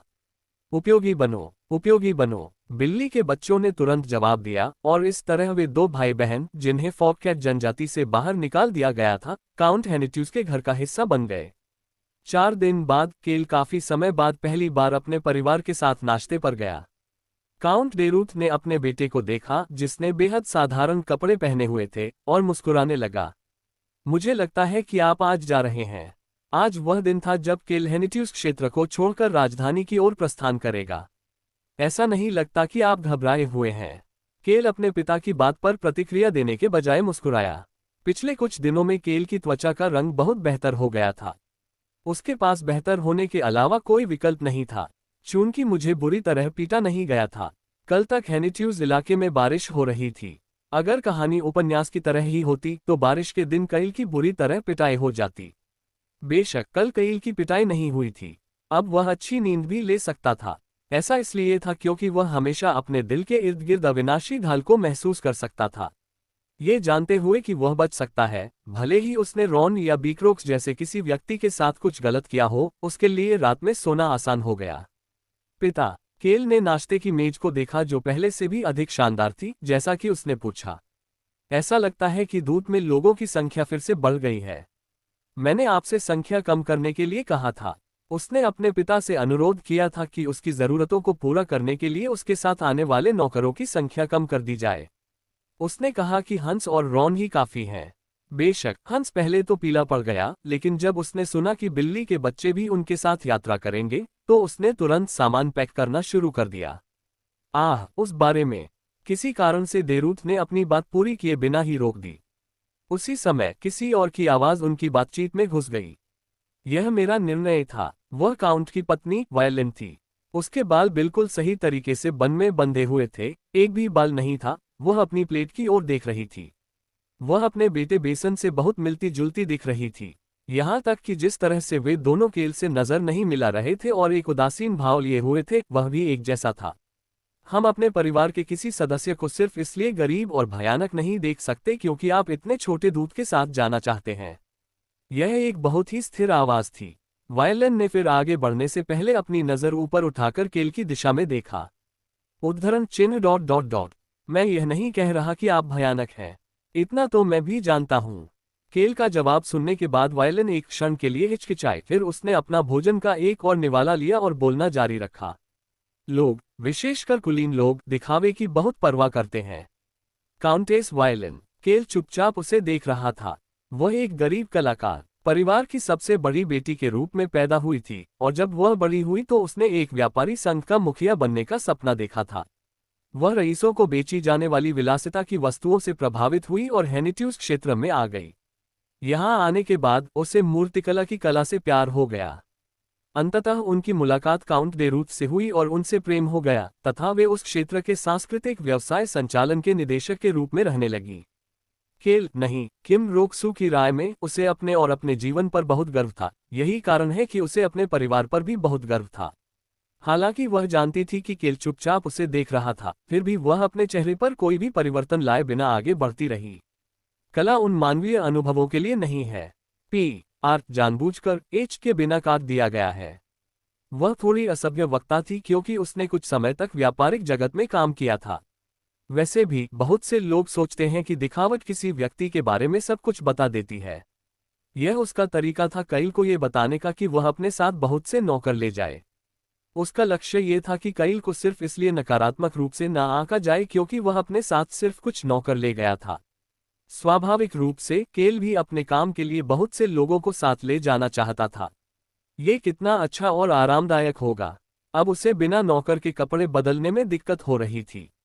किम रोकसू को इस दुनिया में केल के रूप में आए हुए सिर्फ एक हफ्ते ही हुए थे, लेकिन वह पहले से ही उस आसान जिंदगी को छोड़ नहीं पा रहा था। हालांकि कुछ ही दिनों बाद केल के भविष्य में एक पागल ब्लैक ड्रैगन था। अगर वह इस पागल अजगर को पहले से नहीं छोड़ सकता तो यह पागल हो सकता है और बहुत से लोगों को मार सकता है। हालांकि केल को इस बात की परवाह नहीं थी कि दूसरे लोगों के साथ क्या हुआ, फिर भी वह अपनी आंखों के सामने लोगों को मरते हुए नहीं देखना चाहता था।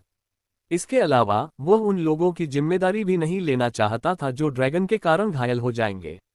जिम्मेदारी एक भारी बोझ थी, और किम रोकसू जैसे व्यक्ति के लिए जिसने बचपन से ही अपने जीवन की जिम्मेदारी स्वयं ली थी, वह जानता था कि लोगों और लोगों के जीवन से संबंधित जिम्मेदारी सबसे डरावनी और भारी बोझ थी।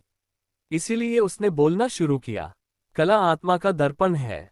वायलिन ने अपनी नजर प्लेट से हटाए और केल की ओर देखा। ये बहुत समय बाद पहली बार था जब उन दोनों ने एक दूसरे से नजरें मिलाई थीं। उद्धरण चिन्ह ... आप इसके बारे में जानते हैं? हाँ, मुझे पता है। केल ने इस यात्रा के लिए जरूरी सामान तैयार करने के लिए पिछले 4 दिनों में पूरे इलाके में घूमकर काम किया था। उसने उन यात्राओं में से एक में देखी गई चीजों में से एक को याद किया। मूर्तिकला बनाना सिर्फ संगमरमर के टुकड़े को काटना नहीं है, यह आपके दिल में जो है उसका प्रतिबिंब बनाना है। इस बार ये केल था जिसने अपनी प्लेट की ओर देखा और खाना जारी रखा जबकि वायलिन उसे देख रहा था। मैंने यह बात गैलरी में लगी पट्टिका पर पढ़ी। हेनेट्यूज क्षेत्र में गैलरी में नए मूर्तिकारों की कृतियां प्रदर्शित की गईं। गैलरी में पट्टिका पर जो कथन लिखा गया था वह कुछ ऐसा था जिसे वायलिन ने व्यक्तिगत रूप से लिखा था। उद्धरण चिन्ह ... जैसा आप चाहें वैसा करें। मैं आपके साथ जाने वाले लोगों की संख्या कम कर दूंगा, लेकिन बदले में गाड़ी और उसमें मौजूद हर चीज उच्चतम गुणवत्ता की होगी। हम हेनेट्यूज के लोगों के लिए ऐसा ही होना चाहिए। मुझे कोई आपत्ति नहीं है। कृपया मुझे सबसे महंगा सामान दे दीजिए। बहुत बढ़िया। मैं सुनिश्चित करूंगा कि आपके पास एक ऐसी गाड़ी हो जो ऊबड़-खाबड़ सड़कों पर यात्रा करते समय आपके नितंबों को चोट भी न पहुंचाए। केवल सबसे अच्छा। केल यह नहीं देख पाया क्योंकि वह अपनी प्लेट को देख रहा था, लेकिन वायलिन के चेहरे पर हल्की मुस्कान थी जो गायब होने से पहले थी। काउंट डेरूथ, जो शुरू से ही यह सब देख रहा था, ने अपनी धीरे धीरे बढ़ती मुस्कान को छिपाने के लिए एक नकली खांसी निकाली और केल से पूछा, क्या आपने हंस से राजधानी में जाने वाले सभी कुलीनों के व्यक्तित्व के बारे में जानकारी की पुष्टि की? डेरूथ ने अपने नेटवर्क के साथ साथ सूचना संघ का उपयोग अन्य कुलीनों के बारे में जानकारी खरीदने के लिए किया था तथा उसे केल को देने के लिए हंस को सौंप दिया था। हाँ, ये बहुत मनोरंजक था। उस फाइल को खरीदना शायद मुश्किल था। वास्तव में इसकी कीमत शायद बहुत ज्यादा थी। हालांकि इसमें हर व्यक्ति के बारे में सिर्फ 3 या 4 लाइनें थीं, लेकिन रईसों के बारे में जानकारी खरीदना कीमती और महंगा था। कुछ तुच्छ लोग हैं, कुछ मूर्ख लोग हैं, कुछ चतुर और डरावने लोग हैं, यहाँ तक कि कुछ ऐसे भी हैं जो सत्ता के लिए बेताब हैं। ऐसा लगता है कि इस बार सभी तरह के लोग आ रहे हैं। बेशक वहाँ कुछ बेवकूफ अच्छे लोग, खलनायक और कूड़ा कचरा भी था। तुमने वह फाइल पढ़ी जो मैंने तुम्हें भेजी थी? अहम, खैर, जैसा चाहो वैसा करो। लेकिन केल, हाँ पिताजी, मैंने एक अजीब अफवाह सुनी। केल के कंधे हल्के से हिल गए। ऐसा लगता है कि आदमखोर पेड़, वह काला पेड़, बदल गया है। अब ये खूबसूरत नीले पत्तों वाला सफेद पेड़ है। उस जगह पर घास भी उग रही है जहां पहले कुछ नहीं उगता था। पिछले 4 दिनों में जो जगह सबसे ज्यादा बदली थी वो कोई और नहीं बल्कि झुग्गियों में पहाड़ी की चोटी थी। ये वो जगह थी जहां सिर्फ काला पेड़ रहता था, लेकिन जब केल ने अपनी नाराजगी दूर कर ली तो वो पेड़ नीले पत्तों के साथ सफेद हो गया और अब वो एक खूबसूरत पेड़ था जो लगभग दिव्य लग रहा था। क्या ये दिलचस्प अफवाह नहीं है? हाँ, ये सच है। कितनी दिलचस्प अफवाह है। केल का अभी अपनी प्राचीन शक्ति को प्रकट करने का कोई इरादा नहीं था, इसलिए उसने बस ऐसा दिखावा किया जैसे उसे इसके बारे में कुछ भी पता नहीं है। ऐसा कोई तरीका नहीं था कि काउंट डेरूथ को इस तथ्य के बारे में पता न हो कि वह झुग्गियों में गया था। हालांकि उसे प्राचीन शक्ति के बारे में कोई जानकारी नहीं होगी। उसे बस ये संदेह होगा कि केल और आदमखोर पेड़ के साथ कुछ हुआ था। हाँ, लेकिन ये कोई बड़ी बात नहीं है। हालांकि आपको अफवाहों पर ध्यान देने की जरूरत है, चाहे आप कुछ भी करें। इंसानी आंखों और मुंह से ज्यादा डरावनी कोई चीज नहीं है। हालांकि इलाके के अंदर जो कुछ भी होता है वह हमारे घर के सदस्यों के लिए ठीक है। ये हमेशा मेरे दिमाग में रहेगा। केल को लगा कि जब तक वह उनके इलाके में रहेगा वह सचमुच शांतिपूर्ण जीवन जी सकता है। राजधानी से जल्दी वापस आकर एक आलसी की तरह जीवन जीना कितना अच्छा होगा। राजधानी के लिए रवाना होने वाले केल के लिए बनाया गया शानदार नाश्ता आखिरकार खत्म हो गया। उसने काउंट और काउंटेस से अलविदा लिया, जो उसे जाते हुए नहीं देख सकते थे क्योंकि उन्हें काम था, और फिर उसने अपने भाई बहनों से नजरें मिलाईं, जो वहां अजीब तरह से खड़े थे। क्या? केल के सवाल पर उसके छोटे भाई बेसन ने बस सिर हिला दिया। उसकी छोटी बहन लिली धीरे धीरे उसके पास आए। 7 साल की। उसका ये सबसे छोटा भाई उससे 11 साल छोटा था। कृपया सुरक्षित यात्रा करें। धन्यवाद। आप भी यहाँ सुरक्षित रहें। लिली ने जोर से अपना सिर हिलाया। हाँ। फिर उसने चुपचाप केल की तरफ देखा। केल ने उसकी नज़र के जवाब में सहजता से पूछा, क्या मुझे अपनी यात्रा के दौरान आपके लिए कोई उपहार खरीदना चाहिए? वास्तव में, जैसा मैंने सोचा था, वह एक उपहार चाहती थी। केल ने अपना सिर हिलाया जब उसने लिली के चेहरे पर बारी बारी से दिखाई देने वाले आश्चर्य, विस्मय और खुशी के भावों को देखा। हाँ, तुम्हें क्या चाहिए? तलवार। उद्धरण चिन्ह ... क्या? कृपया मेरे लिए एक तलवार खरीद दीजिए। 7 साल का बच्चा तलवार चाहता है। केल के चेहरे पर आश्चर्य देखकर बेसन ने बोलना शुरू किया। क्युंग निम, लिली का सपना इन दिनों तलवारबाज बनना है। क्या ऐसा है? केल ने गंभीरता से लिली की ओर देखा।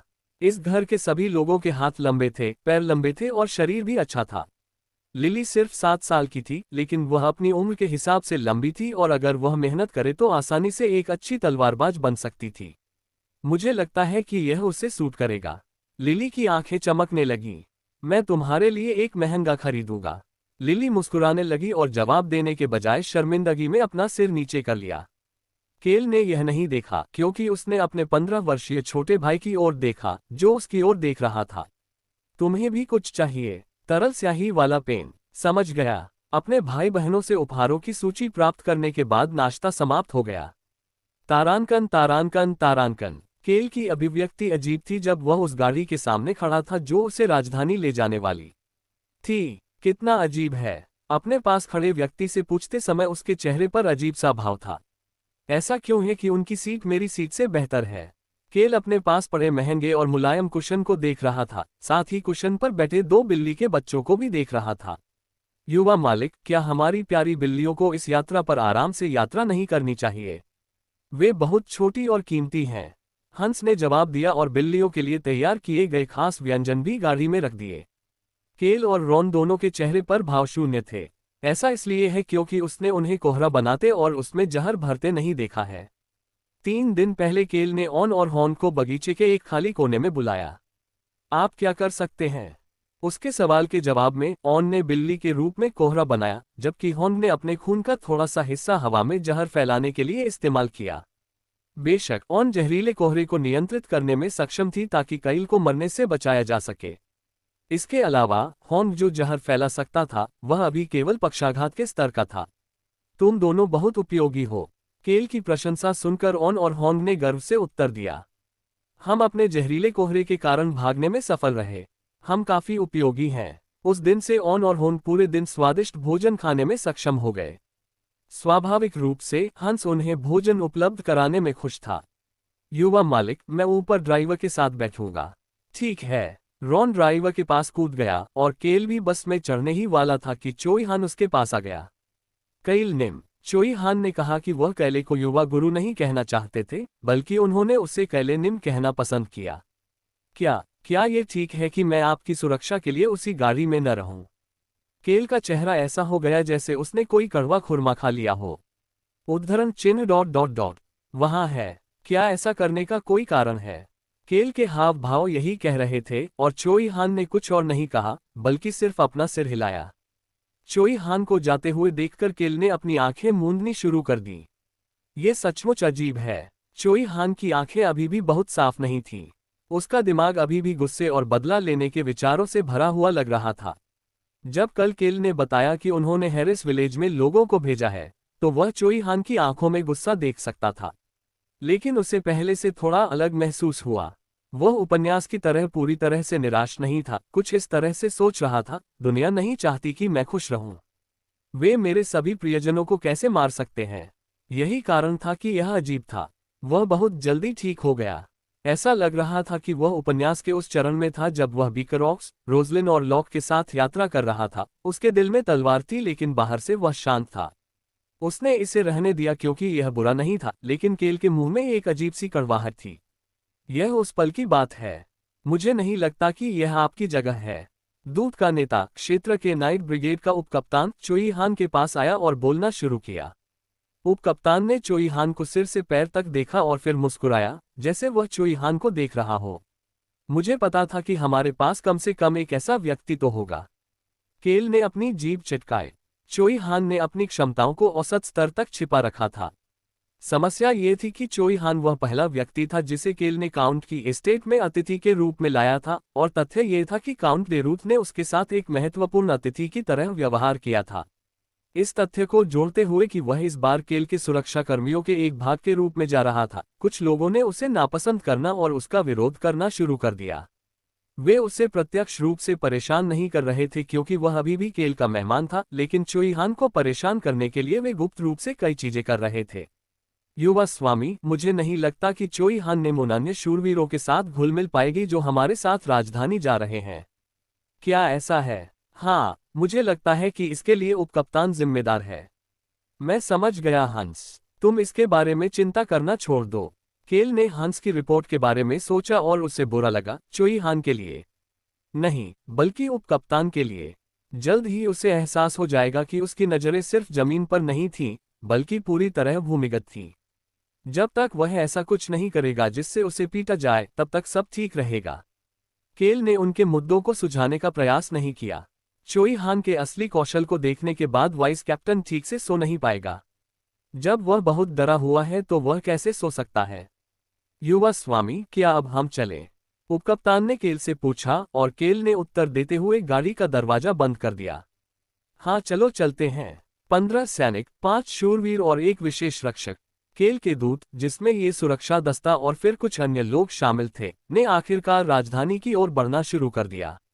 बेशक अधिकांश काल्पनिक दुनिया की यात्राओं की तरह यह यात्रा भी कोई बहुत घटनापूर्ण यात्रा नहीं थी। हेनेट्यूस क्षेत्र में किसी ने भी केल की गाड़ी को छूने की हिम्मत नहीं की। गाड़ी पर परिवार का प्रतिनिधित्व करने वाला झंडा नहीं था, लेकिन गाड़ी पर खुद हेनेट्यूस परिवार का प्रतीक गोल्डन टर्टल बना हुआ था। ये हेनेट्यूस परिवार के धन और दीर्घायु के प्रति प्रेम का प्रतिनिधित्व करता था। हालांकि जैसे ही वे हेनेट्यूस क्षेत्र से बाहर निकले, उन्हें एक स्थिति का सामना करना पड़ा।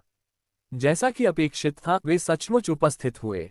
जब वे एक पर्वत श्रृंखला से गुजर रहे थे, तो अचानक घाटी में दर्जनों लोग दिखाई दिए। यदि आप इस पहाड़ को पार करना चाहते हैं तो टोल का भुगतान करें। तुम्हारे पास जो कुछ भी है उसे निकाल दो। अगर तुम्हारे सब कुछ निकाल लेने के दावे के बाद भी हमें कुछ मिलता है तो हर एक कांसे के बदले में एक थप्पड़ पड़ेगा। हाँ, ये डाकू थे। काल्पनिक कहानियों में डाकू तो होते ही हैं, लेकिन ये तथ्य कि वे दसियों की संख्या में थे, आश्चर्यजनक था। संभवतः उन्होंने इस गाड़ी पर हमला करने के लिए अपनी संख्या पर भरोसा किया, जिसमें केवल 5 शूरवीर थे। केल ने बिल्ली के बच्चे ऑन की ओर देखा, जो जम्हाई ले रहा था, और उसने पूछा, तुम्हें लगता है कि वे मेरी गाड़ी पर लगा प्रतीक नहीं देख सकते? मुझे भी ऐसा ही लगता है। बेवकूफ। शुरुआती। केल ने हॉर्न के आकलन पर सिर हिलाया। उसे डाकुओं से डर नहीं लगता था। वह क्यों डरेगा? दस्तक दस्तक। ड्राइवर की सीट के पास वाली छोटी खिड़की से दस्तक आए। खिड़की थोड़ी सी खुली और रॉन ने अंदर देखा। युवा मालिक, लगता है हमें थोड़ा आराम करना पड़ेगा। यहाँ बहुत सारे खरगोश हैं। खरगोश? केल एक पल के लिए कांप उठा।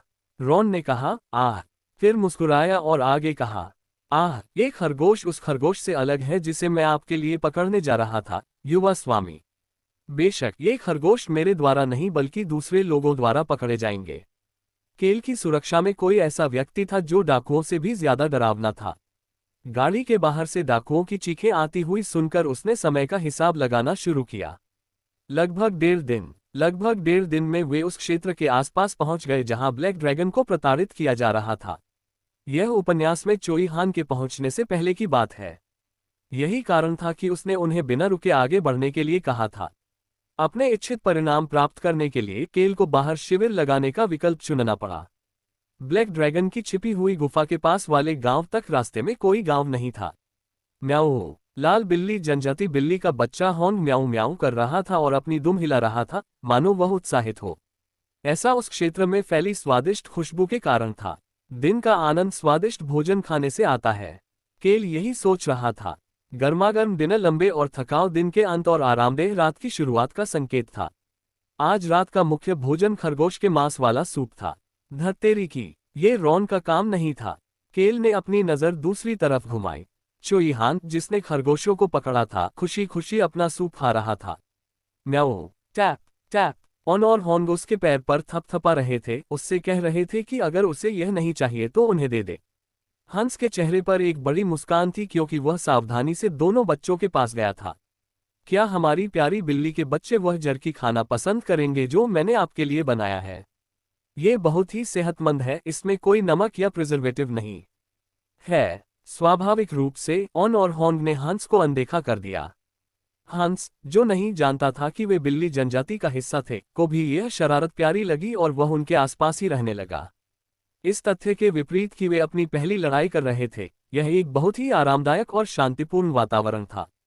हालांकि शूरवीरों के आसपास का माहौल थोड़ा अजीब लग रहा था। वे चोई हान की ओर झांकते रहे, जो कैल के बगल में अपना सूप खा रहा था। उप कप्तान पीड़ा से भरा हुआ लग रहा था। टस्क। केल ने अपनी जीभ चटकाए। केल की पार्टी को आज दसियों डाकुओं से लड़ना था। उनमें से ज्यादातर डाकुओं से निपटने वाला व्यक्ति स्वाभाविक रूप से चोई हान था। उसने डाकुओं को नहीं मारा, हालांकि उसे किसी अंत को काटने या उस पर गहरा निशान छोड़ने में कोई परेशानी नहीं हुई। इतना ही नहीं, उसने ये सब अविश्वसनीय गति से भी किया। युवा स्वामी, लड़ाई खत्म हो गई है। उपकप्तान ने अपने चेहरे पर हैरानी भरे भाव के साथ केल को इसकी सूचना दी थी। उसे उम्मीद नहीं थी कि यह इतनी जल्दी खत्म हो जाएगा। डाकू वे थे जिन्हें पास के एक अलग इलाके में सत्ता से बाहर कर दिया गया था।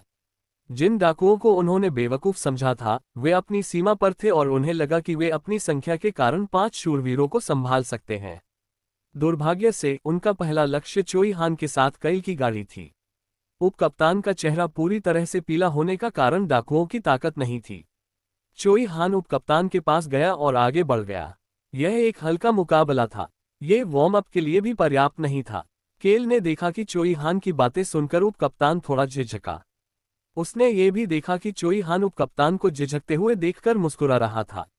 वह वास्तव में ऐसा व्यक्ति नहीं है जो लोगों को अपने साथ जो चाहे करने दे।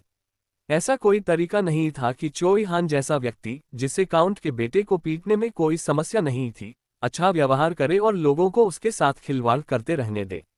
क्या तुम्हें भूख नहीं है? केल निराश लग रहा था क्योंकि रॉन अपनी सामान्य सौम्य मुस्कान के साथ उसके पास आया था।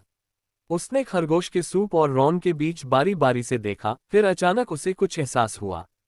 इस बूढ़े आदमी को उसका मजाक उड़ाने में मजा आता था। हाँ, बिल्कुल नहीं, चोई हान ने उस कथन पर प्रतिक्रिया दी। क्या आप अस्वस्थ महसूस कर रहे हैं? नहीं, ऐसा कुछ नहीं है। मुझे कोई आपत्ति नहीं होगी यदि आप खरगोशों के अलावा कुछ और भी पकड़ें। केल ने चोई हान की ओर देखा और हाथ हिलाकर कहा कि वह उस पर ध्यान न दे। हालांकि चोई हान ने गंभीर निगाह से केल की ओर देखना जारी रखा। आप कहाँ देख रहे हैं? उद्धरण चिन्ह ... क्या ये पहली बार था जब आप युद्ध का सामना कर रहे थे? केल ने बस लापरवाही से चोई हान को जवाब दिया, जिसने गंभीर भाव से पूछा था। कौन सी लड़ाई? मतलब पहले डाकुओं से हुई लड़ाई?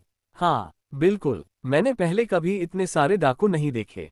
अच्छा ऐसा है। चोई हान ने अपना सिर हिलाया और चुपचाप अपने आप से बुदबुदाया। उद्धरण चिन्ह ... संभवतः ये पहली बार था जब आप संभावित मौत का सामना कर रहे थे। हाँ, सैनिकों में से एक ने गहरी सांस ली। हाँ, केल ने जोर से सांस छोड़ी, जैसे कि वह पूरी तरह से सदमे में हो। पहली बार संभावित मौत का सामना कर रहा हूँ। क्या तुम्हें पता है कि तुम्हारी वजह से पिछले कुछ दिनों से मैं कितना घबराया हुआ हूँ? ये भी नहीं था। चोई हान द्वारा खरगोशों को वापस लाने पर रॉन की मुस्कान, बीकरॉक्स द्वारा अपने खाना पकाने के चाकू को तेज करने का दृश्य, केल भी उनके कारण घबरा गया था। केल ने उन सभी घबराहट भरे पलों के बारे में सोचना शुरू कर दिया जो उसने हेनिट्यूस क्षेत्र छोड़ने के बाद से झेले हैं। अब मुझे सचमुच भूख नहीं लगती। उसकी भूख पूरी तरह खत्म हो चुकी थी। खनक, केल के हाथ में रखा चम्मच सूप के कटोरे पर गिर गया। इसलिए उसे यह एहसास नहीं हुआ कि सैनिक उसे समझ की नज़र से देख रहे थे, या चोई हान ने अपने आसपास के सभी लोगों पर ध्यान देना बंद कर दिया था क्योंकि वह अतीत के बारे में सोच रहा था। कैल निम, क्या? केल सोच रहा था कि अब उसे इतना घबराने की आवश्यकता नहीं है क्योंकि वह पिटाई से बचने में कामयाब रहा और उसे अविनाशी शील्ड भी मिल गई। तभी चोई हान की आवाज ने उसे वास्तविकता में वापस ला दिया। वह मुझसे बात क्यों करता रहता है? पहली बार संभालना हमेशा कठिन होता है। तुम किस बारे में बात कर रहे हो? जब केल ने शांत भाव से पूछा तो चोई हान के चेहरे पर हल्की मुस्कान थी। फिर उसने शांत भाव से पूछा। उसकी आंखों में बहुत गंभीरता थी। कैल निम, क्या तुम कोई मार्शल आर्ट नहीं सीखते? कोई जरूरत नहीं है। क्या कम से कम तुम्हारे पास खुद को बचाने की ताकत नहीं होनी चाहिए? उस गंभीरता में चिंता भी थी। केल को आश्चर्य हुआ कि चोई हान अचानक इतना गंभीर क्यों हो गया, लेकिन फिर भी उसने सवाल का जवाब देने का फैसला किया। मेरे पास पहले से ही बहुत सारे रास्ते हैं। केल ने चोई हान से नजर हटाए और चारों ओर देखा। 15 सैनिक जो उससे ज्यादा ताकतवर थे और 5 शूरवीर जो जहां भी जाते अच्छा प्रदर्शन करते। उनके अलावा वहां सिर्फ कुछ नौकर थे, लेकिन रॉन, बीकरॉक्स, 2 बिल्ली के बच्चे और यहां तक कि डिप्टी बटलर हंस भी उससे कहीं ज्यादा ताकतवर थे। केल ने प्रत्येक व्यक्ति से नजरें मिलाईं और फिर चोई हान की ओर मुड़कर पूछा, आप भी उन्हें देख सकते हैं, है ना? यह एक धनी काउंट के बेटे के लिए सुरक्षा है। केल मुस्कुराने लगा। उसे पता था कि वे सभी उसकी रक्षा करेंगे। बेशक उसे रॉन या बीकरॉक्स के बारे में पक्का पता नहीं था, लेकिन वे कम से कम उसे किसी के हाथों मारे जाने से तो बचाएंगे। और ये एकमात्र सुरक्षा नहीं है। केल ने चोई हान के प्रति थोड़ा और ईमानदार होने का फैसला किया, जो वहीं बैठा उसे देख रहा था। जवाब देते हुए उसने अपने दिल को थपथपाया। मुझे अपने दिल पर भरोसा है। मैं जिंदा रहूंगा। बेशक उसके दिल के चारों ओर अविनाशी ढाल उसकी रक्षा करेगी। खैर, जब तक वह चोई हान जैसे लोगों से दूर रहेगा। चोई हान ने कांपती आंखों से केल की ओर देखा। म्याऊं, म्याऊं, तुम क्या कर रहे हो? ऑन और हॉन कैल के पास पहुंचे और अपने छोटे छोटे पंजों से उसके पैरों को दबाने लगे। उनके पंजों के पंजे दर्द करने लगे, जिससे कैल की भौहें तन गईं, लेकिन कैट ट्राइब के भाई बहनों ने खाना बंद कर दिया और कैल के पैर पर अपने गाल रगड़ने लगे। चोई हान ने अपना खाली सूप का कटोरा नीचे रखा और अपनी सीट से खड़ा हो गया। उद्धरण चिन्ह ... मैं अब अपनी तलवार से अभ्यास करूंगा। खाने के तुरंत बाद मुझे लगता है कि मुझे और अधिक मजबूत होने की जरूरत है। उद्धरण ... डरावना बदमाश, क्या तुम इतना शक्तिशाली बनने की कोशिश कर रहे हो कि पूरी पृथ्वी को उड़ा सको? केल ने घृणा से मुंह फेर लिया। तभी बीकरॉक्स एक नई डिश लेकर उसके पास आया। कृपया आनंद करो। ओह धन्यवाद। केल ने उस प्लेट को देखा जो उच्चतम गुणवत्ता वाले मसालों और उच्चतम गुणवत्ता वाले बीफ स्टेक से भरी हुई थी, और मुस्कुराने लगा। कड़वा भोजन और नींबू पानी जैसे पेय आपकी भूख को बहाल करने के लिए सबसे अच्छे हैं। चाय की दुकान पर उनकी बातचीत के बाद ये पहली बार था जब रॉन ने उसे नींबू पानी दिया था। केल ने नींबू पानी को अनदेखा कर दिया क्योंकि वह स्टेक के बारे में उत्साहित था। अगर सभी ने खाना खा लिया है तो हम जल्द ही अपना शाम का प्रशिक्षण सत्र शुरू कर देंगे। केल ने उपकप्तान की ऊंची आवाज सुनी और सोचने लगा। उपकप्तान को चोई हान से प्रेरणा मिली होगी। केल ने उत्साहित शूरवीरों और सैनिकों को देखा और स्टेक और खरगोश का सूप भी खाया। खरगोश का सूप एक बार चखने के बाद बहुत स्वादिष्ट लगा। बेशक उसने बिल्ली के बच्चों द्वारा पेश किए गए झटकेदार सूप को भी अस्वीकार कर दिया। उस पर कोई मसाला नहीं था, इसलिए उसने उसे छुआ तक नहीं। तारांकन 3 दिन। गांव में प्रवेश करते समय केल ने गणना की। ब्लैक ड्रैगन 3 दिनों में मैना विस्फोट का कारण बनेगा। वे अब विस्काउंट के इलाके में थे, जो हैनिट्यूज इलाके के ठीक बगल में था। विस्काउंट का एक विला कुछ साल पहले इस गांव के दाईं ओर पहाड़ में बनाया गया था।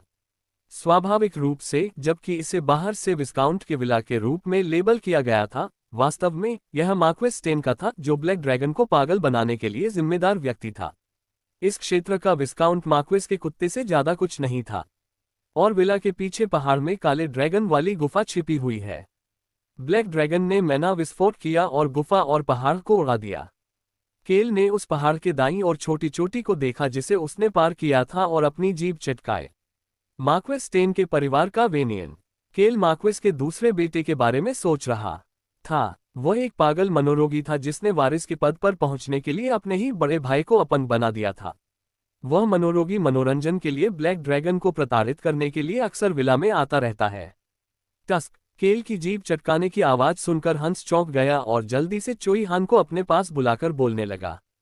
युवा स्वामी, मैं चोई हान निम को लेकर जल्दी से एक सराय की तलाश करूंगा।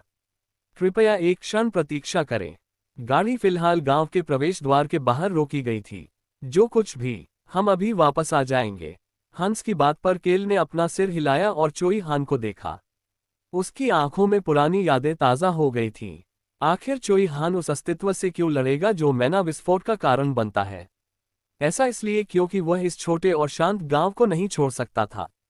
हैरिस गांव, ये गांव उस गांव जैसा था जिसने उसे प्यार और नफरत दोनों के बारे में सिखाया था। यही कारण था कि उसने इन गांव के लोगों की जान बचाने के लिए एक कदम उठाया, जिन्हें वह जानता भी नहीं था। चोई हान को बुलाते ही केल की भौहें तन गईं। चोई हान, उद्धरण चिन्ह ... हाँ, जल्दी वापस आए। चोई हान के मुंह से हल्की सी आह निकली। दसियों साल तक जीने वाले इस 17 वर्षीय लड़के के चेहरे पर एक मासूम मुस्कान आ गई और उसने सिर हिलाया। जी सर, मैं अभी वापस आऊंगा। केल ने ऐसे इशारा किया जैसे वह नाराज हो, लेकिन चोई हान ने सिर झुकाया और हंस के साथ गांव की ओर तेजी से चलने लगा।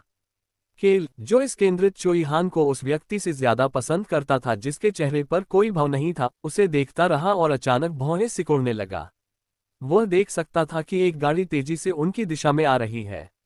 मुझे इस बारे में बुरा महसूस हो रहा है। केल को ऐसा महसूस हुआ जैसे कोई बहुत पसीने से तर हाथों से उसे जहरीला सेब थमा रहा हो। ये वाकई एक कड़वा एहसास था। उस कड़वे एहसास का कारण जल्द ही पता चलने वाला था। ऐसा केल को इस पर विश्वास नहीं हुआ। वह देख सकता था कि एक बूढ़ा आदमी गाड़ी से बच नहीं पाया और सड़क पर गिर गया।